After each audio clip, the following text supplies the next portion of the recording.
ಟಿವಿ9 ನ್ಯೂಸ್ಗೆ ಸ್ವಾಗತ. ನಾನು ಅವಿನಾಶ್ ಶಿವನ್. ಮಾಜಿ ಸಚಿವ ಮಾಧುಸ್ವಾಮಿ ಕಾರು ಅಪಘಾತ ಆಗಿದೆ. ಆಟೋಗೆ ಡಿಕ್ಕಿ ಹೊಡೆದ ಮಾಧುಸ್ವಾಮಿ ಕಾರು. ಮಾಜಿ ಸಚಿವ ಮಾಧುಸ್ವಾಮಿ ಕಾರು ಅಪಘಾತ ಆಗಿದೆ. ಆಟೋವೊಂದಕ್ಕೆ ಮಾಧುಸ್ವಾಮಿ ಅವರ ಕಾರು ಡಿಕ್ಕಿ ಹೊಡೆದಿದೆ. ಚಿಕ್ಕಮಗಳೂರಿನ ಕಡೂರಿನ ಹೇಮಗಿರಿ ಗೇಟ್ ಬಳಿ ಆಗಿರುವಂತಹ ಘಟನೆ. ಬೇಲೂರಿನ ಕಾರ್ಯಕ್ರಮಕ್ಕೆ ಹೋಗುವಂತಹ ಸಂದರ್ಭದಲ್ಲಿ ಈ ಅಪಘಾತ ಆಗಿದೆ. ಆದರೆ ಅದೃಷ್ಟವಶಾತ್ ದೊಡ್ಡ ಅನಾಹುತ ಆಗುವಂಥದ್ದು ತಪ್ಪಿದೆ. ಆಟೋ ಚಾಲಕನಿಗೆ ಸಣ್ಣ ಪುಟ್ಟ ಗಾಯಗಳಾಗಿವೆ ಅಂತ ಸದ್ಯಕ್ಕೆ ಮಾಹಿತಿ ಇದೆ. ಪ್ರಜ್ವಲ್ ರೇವಣ್ಣ ಕಾರ್ಯಕ್ರಮಕ್ಕೆ ಹೋಗ್ತಾ ಇದ್ರು ಮಾಧುಸ್ವಾಮಿ. ಆ ಸಂದರ್ಭದಲ್ಲಿ ಅವರ ವಾಹನ ಆಟೋಗೆ ಡಿಕ್ಕಿ ಹೊಡೆದಿದೆ. ಗಾಯಗೊಂಡಿರುವಂಥ ಆಟೋ ಚಾಲಕನನ್ನ ಆಸ್ಪತ್ರೆಗೆ ದಾಖಲಿಸಲಾಗಿದೆ. ಇದೇ ಸ್ಪಾಟ್ ನಿಮಗೇನು ತೋರಿಸ್ತಾ ಇದೆ ಫೋಟೋಗಳನ್ನು. ಸೊ ಇದೇ ಹೇಮಗಿರಿ ಗೇಟ್, ಚಿಕ್ಕಮಗಳೂರಿನ ಕಡೂರು ಬಳಿಯ ಹೇಮಗಿರಿ ಗೇಟ್ ಬಳಿ ಈ ಒಂದು ಅಪಘಾತ ಆಗಿದೆ. ಸೊ ನಂತರ ಗಾಯಗೊಂಡಂಥ ಆಟೋ ಚಾಲಕನನ್ನು ಸ್ಥಳೀಯ ಆಸ್ಪತ್ರೆಗೆ ಕಳಿಸಲಾಗಿದೆ. ಸೊ ಪ್ರಜ್ವಲ್ ರೇವಣ್ಣ ಅವರ ಕಾರ್ಯಕ್ರಮಕ್ಕೆ ಹೋಗ್ತಾ ಇದ್ರು. ಆ ಸಂದರ್ಭದಲ್ಲಿ ಮಾಧುಸ್ವಾಮಿ ಅವರ ಕಾರು ಆಟೋಗೆ ಡಿಕ್ಕಿ ಹೊಡೆದಿದೆ. ತಾಯಿಯಾಗಲು ಪ್ರಯತ್ನಿಸಿ ವಿಫಲರಾಗ್ತಿದ್ದೀರಾ? ನೋವ ಐವಿಎಫ್ನ ನುರಿತ ಫಲವತ್ತತೆ ತಜ್ಞರನ್ನ ಭೇಟಿಯಾಗಿ ಉಚಿತ ಸಮಾಲೋಚನೆಯನ್ನ ಪಡೆಯಿರಿ. ಆದರೆ ಸದ್ಯಕ್ಕೆ ಏನು ದೊಡ್ಡ ತೊಂದರೆ ಆಗಿಲ್ಲ ಅನ್ನೋದ್ರ ಬಗ್ಗೆ ಈಗ ಸದ್ಯಕ್ಕೆ ಮಾಹಿತಿ ಇದೆ. ಆಟೋ ಚಾಲಕನಿಗೆ ಸಣ್ಣ ಪುಟ್ಟ ಗಾಯಗಳಾಗಿವೆ ಅಂತ ಈ ಹಂತಕ್ಕೆ ಇರುವಂಥ ಮಾಹಿತಿ ಇದು. ಸೊ ಪ್ರಜ್ವಲ್ ರೇವಣ್ಣ ಕಾರ್ಯಕ್ರಮಕ್ಕೆ ಹೋಗ್ತಿರುವಂಥ ಸಂದರ್ಭದಲ್ಲಿ ಆಟೋ ಚಾಲಕನಿಗೆ ಗಾಯ ಆಗಿದೆ. ಸೊ ಮಾಧುಸ್ವಾಮಿ ಅವರ ವೆಹಿಕಲ್ ಹೋಗ್ತಾ ಇತ್ತು. ಸಾಮಾನ್ಯವಾಗಿ ಕಾರ್ಯಕ್ರಮಗಳಿರುವಾಗ ಭಾಳ ಬೇಗ ಹೋಗುವಂಥದ್ದು ಇರುತ್ತೆ. ಅದರಲ್ಲಿ ಎಕ್ಸಾಕ್ಟ್ಲಿ ಏನಾಯಿತು, ಆಟೋಗೆ ಡಿಕ್ಕಿ ಹೊಡೆಯೋದಕ್ಕೆ ಏನು ಕಾರಣ, ಇದೆಲ್ಲವೂ ಕೂಡ ತಿಳಿಬೇಕಾಗಿದೆ. ಮತಕ್ಕಾಗಿ ದ್ವೇಷದ ಭಾಷಣ ಮಾಡೋದು ಸರಿಯಲ್ಲ ಅಂತ ಬೆಂಗಳೂರಿನಲ್ಲಿ ಗೃಹ ಸಚಿವ ಡಾಕ್ಟರ್ ಪರಮೇಶ್ವರ್ ಹೇಳಿಕೆ ಕೊಟ್ಟಿದ್ದಾರೆ. ಮೋದಿ ಧರ್ಮದ ಆಧಾರದ ಮೇಲೆ ಮಾತನಾಡ್ತಾರೆ. ಮತಕ್ಕಾಗಿ ದ್ವೇಷದ ಭಾಷಣ ಮಾಡಬಾರದು, ಅದು ಸರಿಯಲ್ಲ ಅಂತ ಬೆಂಗಳೂರಿನಲ್ಲಿ ಗೃಹ ಸಚಿವ ಪರಮೇಶ್ವರ್ ಹೇಳಿರೋದು. ಮೋದಿ ಧರ್ಮದ ಆಧಾರದ ಮೇಲೆ ಮಾತನಾಡ್ತಾರೆ. ದೇಶದ ಪ್ರಧಾನಿ ಈ ರೀತಿ ಮಾತನಾಡಿದ್ದು ನೋಡಿರಲಿಲ್ಲ. ಓಟಿಗೆ ಹೀಗೆ ಮಾತಾಡೋದು ಒಳ್ಳೆ ಬೆಳವಣಿಗೆ ಅಲ್ಲ ಅಂತ ಹೇಳಿದ್ದಾರೆ. ಚುನಾವಣೆ ಯಾವತ್ತೂ ಕೂಡ ಇಂಥ ಮಟ್ಟಕ್ಕೆ ಹೋಗಬಾರದು ಅಂತ ಪ್ರಧಾನಿ ಮೋದಿ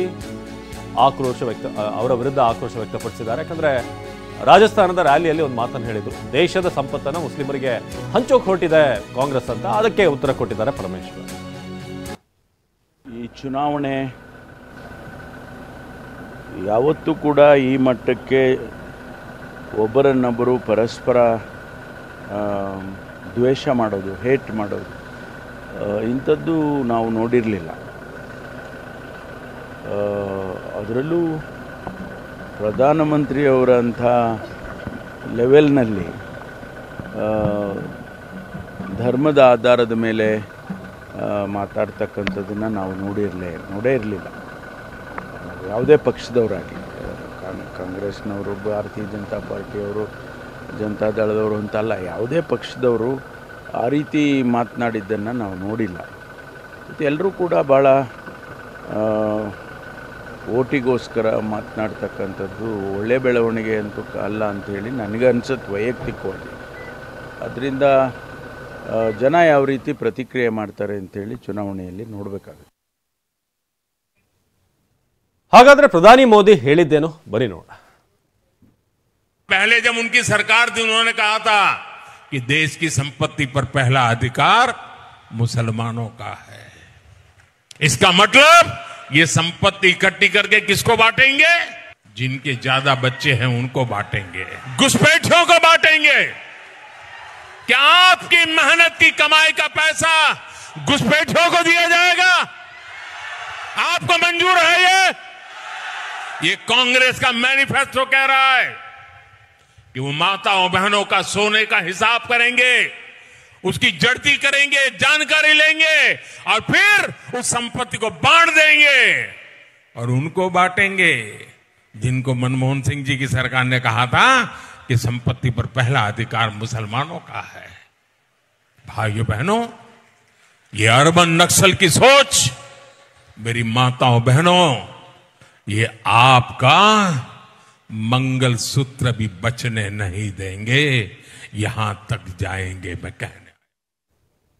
ಪ್ರಧಾನಿಯವರ ಇದೇ ಹೇಳಿಕೆಯನ್ನ ಈಗ ಕಾಂಗ್ರೆಸ್ ವಿರೋಧ ಮಾಡ್ತಾ ಇದೆ. ದೇಶದ ಸಂಪತ್ತನ್ನು ಮುಸ್ಲಿಮರಿಗೆ ಹಂಚಲು ಕಾಂಗ್ರೆಸ್ ಹೊರಟಿದೆ ಅನ್ನೋದು. ಜೊತೆಗೆ UPA ಸರ್ಕಾರ ಇದ್ದಂಥ ಸಂದರ್ಭದಲ್ಲಿ ಮನಮೋಹನ್ ಸಿಂಗ್ ಅವರ ಹೇಳಿಕೆಯನ್ನು ಕೂಡ ಅಲ್ಲಿ ಉಲ್ಲೇಖ ಮಾಡಿ ಹೇಳ್ತಾರೆ. ಸೊ ಇದನ್ನ ಪರಮೇಶ್ವರ್ ಅವರು ಸೇರಿದ ಹಾಗೇನೆ ರಾಜಕೀಯಕ್ಕಾಗಿ ಅಥವಾ ಮತಗಳಿಗಾಗಿ ಇಂಥ ಮಾತುಗಳನ್ನು ಆಡೋದು ಅಷ್ಟು ಸರಿಯಲ್ಲ. ಅದು ಕೂಡ ಒಬ್ಬ ಪ್ರಧಾನಿ ಇಂಥ ಮಾತುಗಳನ್ನು ಹೇಳುವಂಥದ್ದು ಸರಿಯಲ್ಲ ಅಂತ ಕಾಂಗ್ರೆಸ್ ಆಕ್ರೋಶ ವ್ಯಕ್ತಪಡಿಸ್ತಾ ಇದೆ. ರಾಹುಲ್ ಗಾಂಧಿ ಸೇರಿ ಹಲವಾರು ನಾಯಕರು ಈಗ ಈ ಒಂದು ಸ್ಟೇಟ್ಮೆಂಟ್ಗೆ ಅಂದರೆ ಒಂದು ಧರ್ಮದ ವಿಚಾರವಾಗಿ ಪ್ರಸ್ತಾಪ ಮಾಡಿ ಮಾತನಾಡುವಂಥದ್ದು ಏನಿದೆ ಅದು ಅಷ್ಟು ಸೂಕ್ತ ಅಲ್ಲ ಅಂತ, ಅದು ಕೂಡ ಪ್ರಧಾನಿಗೆ. ಸೊ ಇಂಥ ವಿಚಾರ ಈಗ ರಾಜಸ್ಥಾನ ರ್ಯಾಲಿಯಲ್ಲಿ ಮಾತನಾಡಿರುವಂಥ ವಿಚಾರ ಈಗ ಚರ್ಚೆಗೆ ಕಾರಣವಾಗಿದೆ.